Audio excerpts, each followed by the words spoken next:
Harihara Veeramallu Harihara Veeramallu release అవుతుంటే ఆపేస్తారా?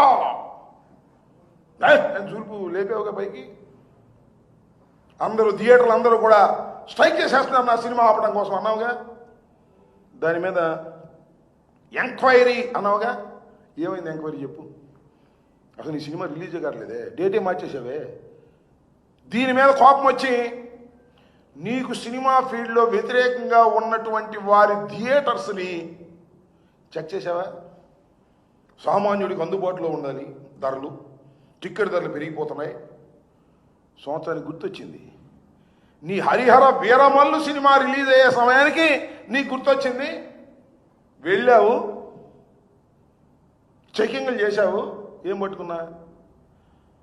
పట్టుకున్నావు చెప్పు, నాకు తెలియగలుగుతా. బెదిరించావు. ఏం పట్టుకున్నా? ఏమైనా క్యాష్ పట్టుకున్నావా? ఎందుకు మాట్లాడలేదు మళ్ళా? అసలు ఈ వీరమల్లు సినిమా ఎందుకు పోస్ట్పోన్ అయింది చెప్పు. ఊరికినే ఆవేశంగా ఏదో రాసి ఇచ్చి చదవటం, అసలు ఆంధ్ర రాష్ట్రంలో ఏం జరుగుతుందో తెలియకోకుండా